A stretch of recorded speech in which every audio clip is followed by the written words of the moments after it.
Aquastar नहीं है क्या? घर ले आइए Aquastar UPVC rain harvesting system. ये लीक प्रूफ है और साथ ही बेहद मजबूत भी। Fix it and forget it. Aquastar.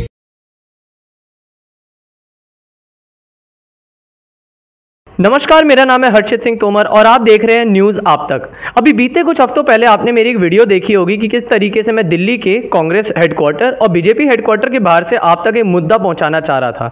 मुद्दा इस कदर था कि वहां के जो मौजूदा लेफ्टिनेंट गवर्नर हैं एडमिरल डीके जोशी, उनके इस्तीफे की वहां पे जिस तरीके से ज़मीनी स्तर पर वहां की जनता मांग कर रही है, जिस तरीके से अपनी समस्याओं के समाधान के लिए वो हर रोज़ प्रदर्शन कर रही है, जिस तरीके से सोशल मीडिया पर वीडियोज़ डाल रही है, और हम भी आए दिन किसी ना किसी तरीके से उस मुद्दे को उठाने के लिए पूर्ण सक्रियता दिखा रहे हैं।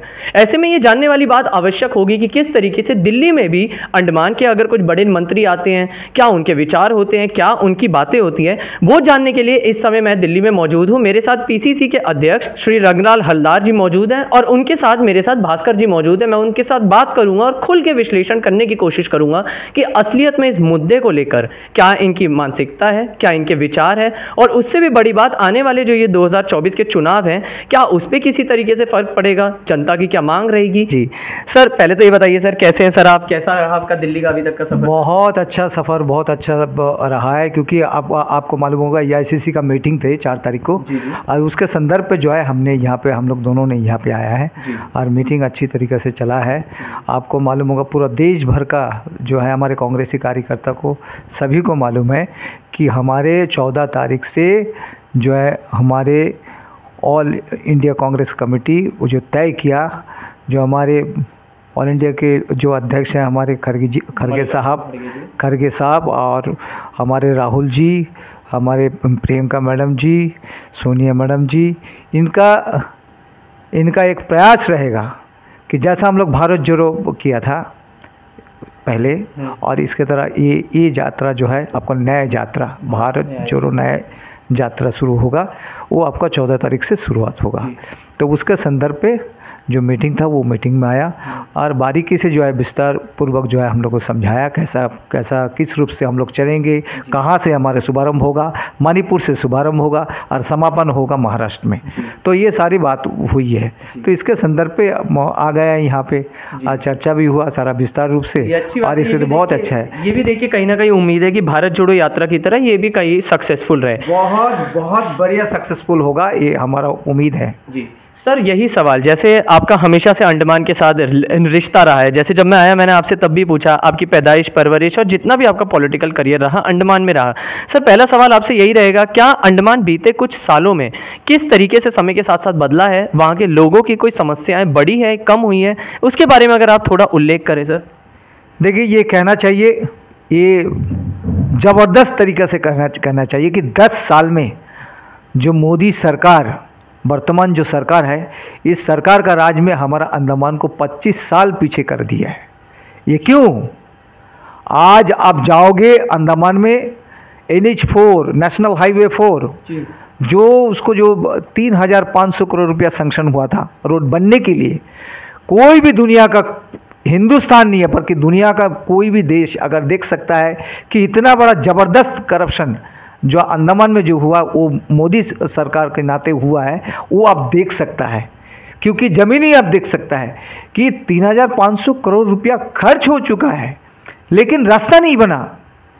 ये तो बोले से आपको ये सोचने वाली बात नहीं है, ये मैं ऐसा जुबान से जो बोला है, अब आंखों देखी जाके देख सकता है, आप लोग जाके उसमें वीडियोग्राफी कर सकते, आपको ढूंढना पड़ेगा टॉर्च लाइट से कहाँ है। अब रास्ता में काम हुआ है, लेकिन उन लोग क्या कहते हैं कि भाई रास्ता कंप्लीट हो गया, लेकिन रास्ता में वहाँ पे कुछ काम ही नहीं है, लेकिन रास्ता कंप्लीट हो गया। इतना बड़ा करप्शन, इतना बड़ा हादसा अंडमान लोगों के साथ में ये कभी आज तक हुआ नहीं है। आज हमारा 25-30 साल पीछे चला गया। जैसा पहले हम लोगों को तकलीफ था, रास्ता होता नहीं था, मिट्टी के रास्ता था, उसका बाद में उसको असली रास्ता को खोद के फेंक दिया, फिर वो जो मिट्टी का रास्ता अभी दिखाई देता है चारों तरफ, इसलिए बहुत मुश्किल है। नॉर्थ एंड मिडिल जो हम रहते हैं, जहाँ में हमारी रेसिडेंसी है, वहाँ से चलना आना जाना, पोर्ट ब्लेयर से कनेक्टिविटी पूरा ख़त्म हो चुका है। ऐसा परिस्थिति है कि आप छोटा गाड़ी लेके जा नहीं सकता, बड़ा ट्रक या बस बहुत मुश्किल से चल रहा है। हमारे लोग बहुत तकलीफ कर रहे हैं वहाँ पे। जैसे अंडमान निकोबार जो है उसका तो पोर्ट ब्लेयर के साथ कनेक्टिविटी हमेशा ज़रूरी रहती है। वो हमारा राजधानी है, वो हमारा कैपिटल है, हमें उसमें डेली हर रोज़ का ज़िंदगी बोले से हमारा उस जो कुछ भी है राशन से लेके सारा सब कुछ जो है उस रास्ते से जा रहा है। लेकिन आज वो रास्ते का हालत ऐसा परिस्थिति कर दिया बीजेपी सरकार ने जो, और हमारा कुछ ही नहीं है। आज अंडमान को क्या कर दिया आपको मालूम होगा कि पोर्ट ब्लेयर सिटी में 1 साल के अंदर में 1 साल तक अभी तक 1 साल से कोई परमिट इशू नहीं किया, क्वारी परमिट नहीं मिला। आज पूरा डेवलपमेंट सब ठप है। आज आप क्वारी का प्रोडक्ट अब नहीं मिलेगा तो कैसा आपका रोड बनेगा, कैसा आपका घर बनेगा, कैसा आपका शौचालय बनेगा, कैसा आपको कुछ है। लेकिन वहाँ पे हमारा उपराज्यपाल महोदय है DK जोशी साहब है, वो हमारा राजा है उस द्वीप का, वो सोता है कुंभकर्ण का नींद में सोता है, उसको समझ में नहीं आता वो क्या करने जा रहा है। आज तो मांग, पहले तो कांग्रेस आज 5 सालों से हम लोग मांग कर रहा है कि इनको हटाओ, ये राजा को हम लोग को नहीं चाहिए। जो राजा जनता दरबार नहीं करेगा, वो जनता का दुख को नहीं सुनेगा, तो वो राजा से हमारा क्या मतलब है। हम लोग का ये मांग था। लेकिन आज अब इलेक्शन आ रहा है, अब बीजेपी भी शुरू किया, उसका भी सुर में, कांग्रेस का सुर में था कि भाई इनको हटाना पड़ेगा, इनको सरकाना पड़ेगा, क्योंकि ये राजा रहने से देश का विकास। क्यों हम बीजेपी वालों से पूछते हैं, आपको यहाँ में 7 साल रहने दिया, आप उसको, आपको पहले से ही जब 1-2 साल हुआ उसी सबसे आपको मालूम होना चाहिए कि भाई इनको हटाना है, ये आदमी ठीक नहीं है, ये राजा से काम नहीं चलेगा, इस द्वीपवासी नहीं जिंदा नहीं रह सकता। आज द्वीप का जो इतना बड़ा प्रॉब्लम कर दिया इन्होंने, जो सोच से भी बाहर है, ऐसा हालत है। आज आप सोचो, ये राजा रहने का समय में ये डिपार्टमेंट प्राइवेटाइजेशन हो जाए PPP मोड में। अच्छा। अंडमान निकोबार में कोई आपका फैक्ट्रीज नहीं है, कोई प्राइवेट कुछ भी नहीं है। आज जो गवर्नमेंट PUC है उसी को आप प्राइवेटाइजेशन कर देगा, अंडमान का निवासी जाएगा कहाँ, क्या होगा, उनका आने वाला भविष्य का क्या होगा। आपको नौकरी नहीं मिलेगी, कुछ नहीं है, सब प्राइवेट हो जाएगा।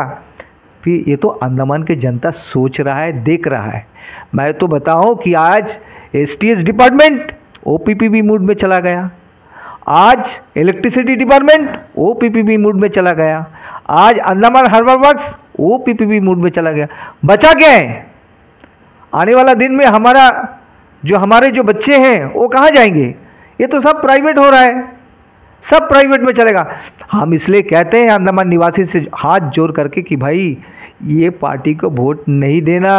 अगर आप वोट दोगे, आने वाला 5 साल में अगर रहेगा ये पार्टी, पूरा प्राइवेटाइजेशन अंडमान में हो जाएगा और बचेगा कोई नहीं है। फिर अंडमान को छोड़ के दूसरा कोई द्वीप में आपको दूसरा कोई जगह में आपको शिफ्ट करना पड़ेगा, ऐसा परिस्थिति लाया। आप जाओगे ना, आप अंडमान में जब जाओगे आप देखोगे कि एक डिपार्टमेंट का एक खस्ता हालत है, उसका ऊपर में आप स्कूल का हालत आपको मालूम होगा। पिछले 5 साल के अंदर में कोई पोस्टिंग नहीं है, टीचर्स का कोई पोस्टिंग नहीं है, कोई स्कूल में आपका प्रिंसिपल नहीं है, कोई स्कूल में प्रिंसिपल नहीं है। 2-3 प्रिंसिपल 300 स्कूल को चलाता है। आप 300 समथिंग स्कूल है, उसका अंदर में अगर 3-4-5 प्रिंसिपल रहेगा तो कैसा चलेगा? अगर घर का मुखिया नहीं रहेगा तो वो पढ़ाई हो सकता? 22 प्रिंसिपल एक टीचर को अपग्रेडेशन करके एक वाइस प्रिंसिपल एक स्कूल में चार्ज में दिया गया है। 22 प्रिंसिपल नहीं है, लेकिन 5 साल से स्कूल चल रहा है, क्या चलेगा? आपको 3 से 4 हज़ार वैकेंट पोस्ट पड़ा है, स्कूल में टीचर्स नहीं है, स्कूल में पढ़ने का वातावरण नहीं है, स्कूल बिल्डिंग टूट के नीचे गिरता है, तारपोलिन डाल के वहाँ में स्कूल के बच्चों लोग का पढ़ाई चलता है प्राइमरी लेवल में। ऐसा परिस्थिति, ऐसा बदहाल परिस्थिति अंडमान को करके छोड़ दिया इन्होंने, कुछ बचा नहीं है। एजुकेशन बिल्कुल नील करने का सोचता है। तो ये परिस्थिति में हम लोग बहुत दुखी है। ये सरकार आने वाला 5 साल में भी अगर रहेगा तो अंडमान तो नहीं बचेगा, देश भी नहीं बचेगा, सारा प्राइवेटाइजेशन होगा। ये एक बहुत गंभीर मुद्दा आपने ज़रूर बताया है कि एजुकेशन से लेके रोड की हालत वहाँ पे जो है और वहाँ पे मैनेजमेंट भी जिस तरीके से चल रहा है और प्राइवेटाइजेशन भी एक बहुत बड़ा बड़ा मुद्दा आपने बताया। बहुत मैं अभी आप पे फिर आता हूँ सर। भास्कर सर, बहुत बहुत स्वागत है आपका चैनल पे। सर जी सर, अपनी पोजीशन भी बताइएगा, आप एक बार अपनी डेजिग्नेशन भी बताइएगा। और सर एक सवाल ये है कि हमेशा से अंडमान जैसा जो राज्य है वहाँ पे हम कहते हैं जनता दरबार की एक बहुत बड़ी वो पहल रहती है कि लोकल लेवल पे जो लोकल मुद्दे होते हैं वो लोग आपस में बैठकर सुलटा ले। क्या बीते कुछ सालों में ये जो वहाँ पे इस समय एडमिरल जो है डीके जोशी जो वहाँ के एलजी हैं, क्या जनता दरबार की जो ताकत होती है, जो पावर होती है, उसको सीमित किया गया है, कम किया गया है, और किस तरीके से लोगों की ज़िंदगी पे इस पर असर पड़ा है? सर देखिए, ऐसा है, मेरा नाम TSG भास्कर है। हम chairman campaign committee Congress party के हैं।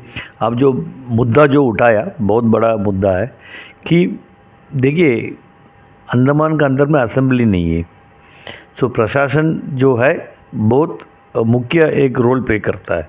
खासकर हमारा जो माननीय उपराज्यपाल जी बहुत बड़ा एक रोल प्ले करता है। और जो जनता दरबार पहले चलता था, 20-25 साल से चलता था, जो जनता जाके राजनिवास में जाके अपना शिकायत, अपना तकलीफ़, अपना दुख बोल सकता था। ये जो एडमिरल साहब आया है, डीके जोशी साहब, ये आने के साथ बाद ये इसको बंद कर दिया गया। पब्लिक किसके पास जाएगा? जैसा असेंबली है, चीफ मिनिस्टर के पास जाएगा, मिनिस्टर्स का पास जाएगा, इन लोग अपना तकलीफ़ बताएंगे। मिनिस्टर्स लोग इन लोग के दरवाजे में जाता, क्योंकि वोट मांगने तो जाना है, इन लोग दरवाजे में जाता है। हर एक म्यूनसिपल में, हर एक कॉरपोरेशन में इन लोग बैठता है, लेकिन इधर में कोई ऐसा उपाय नहीं है। हमारा जो आवाज़ कहीं सुनाई नहीं देता है। ये बहुत बड़ा एक मुद्दा है। जैसा हमारा PCC प्रेसिडेंट साहब बोला है, ये उपराज्यपाल आने के बाद अंडमान को 25 साल पीछे लेके चले गया जी। स्कूल है, शिक्षा नहीं हो रहा, टीचर नहीं है। मेडिकल है, डॉक्टर नहीं है। इलेक्ट्रिसिटी डिपार्टमेंट है, बिजली नहीं है। PWD है, रोड नहीं है। पानी का विभाग है, लेकिन पानी नहीं है। आप बोलते जा सकता, आप बताइए। हम लोग मतलब जो पुराना ज़माना में, मेरा पिताजी ने उधर अंडमान में जाके करीबन 80 साल के ऊपर हो गया, 90 साल के ऊपर हो गया। आज हम वो देख रहे, वो ज़माना का जो टाइम था जब हम लोग जंगल में रहता था, वैसा एक सिचुएशन आ गया।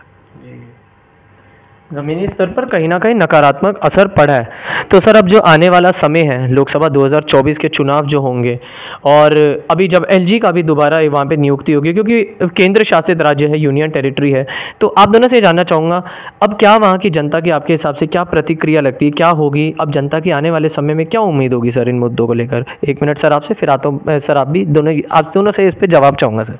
प्रतिक्रिया ऐसा होगा, हम कांग्रेस की ओर से, हम जैसा मीटिंग का माध्यम से हो, जनसभा का माध्यम से हो, सोशल मीडिया का माध्यम से हो, हम लोग हमेशा जानकारी जनता को देते रहे हैं।